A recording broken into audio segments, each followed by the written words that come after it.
Hey, welcome back to the Thrift Shop. Today we're going to talk about musical fidelity. Hey all, I hope your summer is going well. It is for me, and thanks for coming back to a video. Anyways, today I have the musical fidelity M3si integrated amplifier. Now, I've had this for 3 years and I absolutely cannot live without it, although I will be getting rid of it because I do need to get something new. That's just the audiophile way. Can't keep something forever, you gotta move on. But this has been my reference for 3 years, and once I heard it, I could not stop listening to this thing. It blew my mind.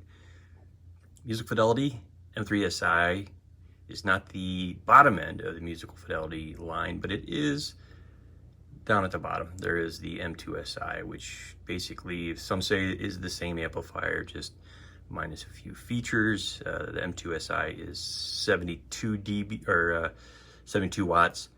M3si is 85 watts per channel.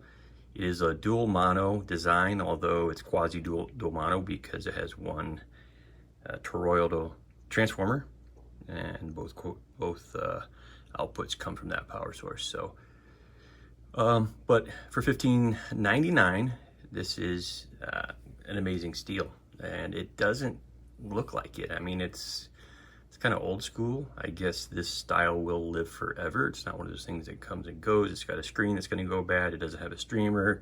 It's going to go bad. Things are going to get outdated. This is one of those products that, well, it'll live forever, and you can hand it down to your kids and so on. For $15.99, it's an amazing steal, but the reason we have it on Thrift Shop is you can find these relatively inexpensive in the eBay area or used. I bought mine brand new for a little over $700, and that's why it's been in my system, because for $700, I've tried things. There are a lot of videos that I don't release about products that I don't like, and rather than calling them out, it's just not my flavor, my taste, so whoop, gets sent back. And this has lived in my system. The reason it's my reference, and we'll get to the sound, is that I want a product that I'm doing reviews on that it's not always being changed. So I always want the same amplifier, and I want to know how a phono cartridge or turntable, everything else that's connected to this changes while this stays the same. And I do think it's time to change. It's not because this is a bad product. It's an amazing product. Maybe I'll keep it, I don't know. But yeah, this has been here for 3 years, which might as well be 30 years in audiophile years. Anyways, let's turn this bad boy on. Get one nice good click. You don't get multiple relays. There, you hear it. So yeah, nice blue lights. They are not very bright. They will not cause a problem in your room if you're looking at them. You have a CD input right here. You have USB, so it has a built-in DAC. Though I think this was manufactured in 2015-ish, right around there. So it is, getting to be 8 years old or so. Don't quote me on that, but somewhere right around that time frame. So the DAC in here, it'll get you by, but I've always used an external DAC. I'm currently using the Bifrost 1 OG model, multi, whatever they call it, multi R2R in their chip-based form. I'm using the world's best streamer. Yes, go check out my video if you haven't seen that.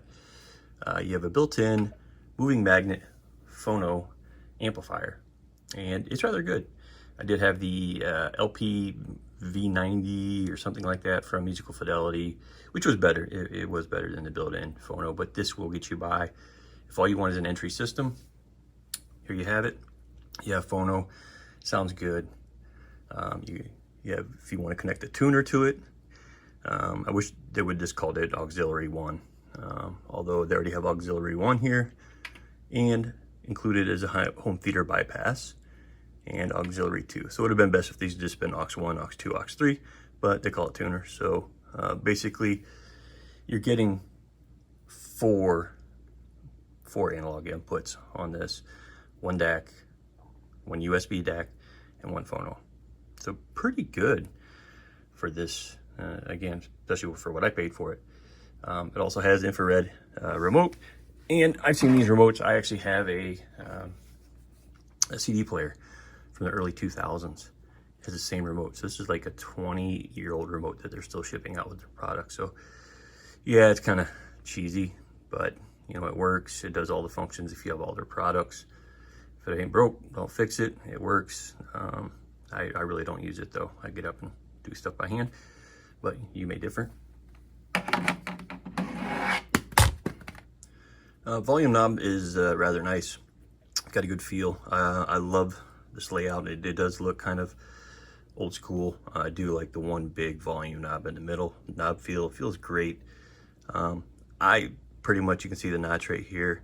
I'm comfortably rocking. I mean, I'm rocking loud in this vicinity. So I'm not using the full extent of this 85 watt amplifier. I've paired this with, you know, Focal Cora, my vintage Pioneer HPM 100s, JBL Studio 590s. Gosh, I've had a lot of speakers in here. Ascend Acoustics, Sierra 1s, my JBL 4313 vintage speakers.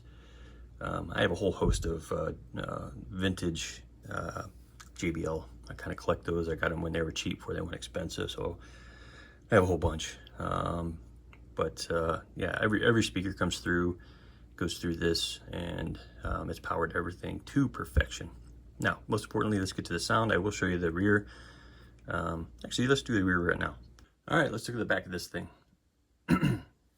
So first of all, binding post, very nice, insulated, you know, gold plated, very nice. So you can use spades, you can use banana plugs, you can use bare wire, you can use whatever you want with these. In fact, I have used all. Great. Here's your USB input for the DAC. Here is your grounding post. I do use this to my phono preamplifier connected. I also grounded out to an iFi ACI purifier, so additional grounding source. Dead quiet. This thing is dead quiet when listening to a moving magnet cartridge. So here, next to that, we have the auxiliary 1 in and home theater bypass. If you put this in home theater bypass, basically this becomes a power amp, and you can connect a preamp to this. I did run this with the iFi Pro iCan headphone amplifier that has a tube preamp in it, and wow, it was glorious. Amazing soundstage on this amplifier. Whatever you put into this will determine the soundstage. The better it is, and for some reason this thing loves iFi products. I don't know if it's UK synergy, but wow, amazing. So yep, I've run it both home theater and auxiliary input, auxiliary 2, CD, tuner, line out, and preamp out. So you have the opportunity to run this as a preamp, and I did that in my most recent video with the Yamaha AS 1200, running the preamp out of this, which is much better than the Yamaha preamp, and using the Yamaha AS 1200 as a power amp. Tremendous, absolutely beautiful pairing. So yeah, you also have uniquely triggers in and out. So if you were running this as a home theater bypass, you can trigger it in, it would power it on, and you can run it out. So if you have other products, such as using this as a pre going out to a power amp. So yeah, pretty good. You know, the construction is sheet metal. Nothing wrong with that. It's got a big aluminum face, but yeah, you know, for this kind of money, that's what you're getting. You're paying for what's inside, not for the cosmetics. It's going to be different, you know, your requirements may differ. I've had no problem in 3 years with anything on this product. Highly, highly recommended. One of the best amps that I've ever heard. And let's get back to the sound. All right, let's talk about the sound. That's the most important thing. I didn't know when I bought this what kind of sound profile from an amplifier I liked. I think most people think amplifiers are neutral. You know, over extensive listening, You really can tell how an amplifier works. For example, a recent review of the Yamaha AS 1200, beautiful amp. Love the VU meters, but it was too smooth. That kind of Asian sound where the notes are just smoothed off. You're not getting that excitement and jump. It has plenty of dynamics, but you're just not getting the little treble spikes and details and textures that come through. This is a pure British sound to me. Plenty of treble, not too much, but just enough to give you the detail. Cymbals sound lifelike. They don't sound, too crisp where it sounds like a digital, it's more of, you can hear the attack and decay of cymbals perfectly. Mid-range is ever so slightly pronounced in a good way. It's not shouty. It's just a perfect blend. And I do think, I haven't measured this amplifier, and I should. It seems like there are some dips and peaks over there that does give you this more of a lively, exciting sound. As you get down to the bass, this is really a deal breaker for some and for others not. The bass on this, I think the damping factor is somewhere around 36, which is relatively low. The lower the damping factor, the boomier, the bass sounds. This rides right on a fine line, and it doesn't sound like 36. Everything is tight, impactful, does not sound boomy. This thing is ever so slightly warm.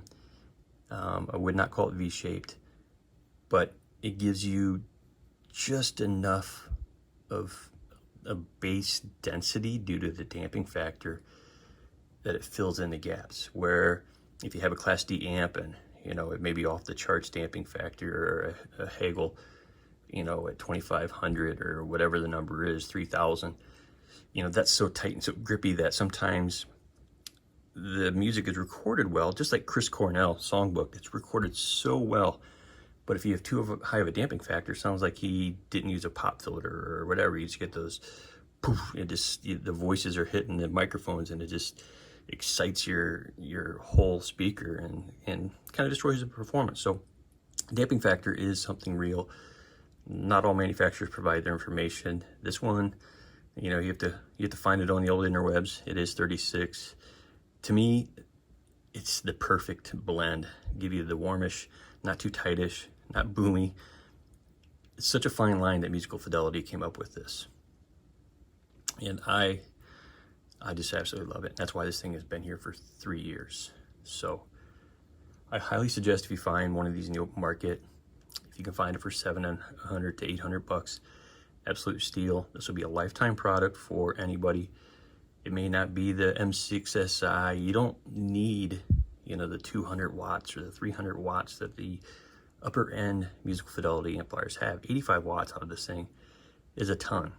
I mean, having the dial here and literally rocking out to levels that you don't want to, go any higher. There's plenty of power in this, and you're getting the sound quality. It's tuned. The products will be the same. I would love to try the Musical Fidelity New Vista, but that'll be in the future. Anyways, thanks for watching. Appreciate it. Peace out from the thrift shop.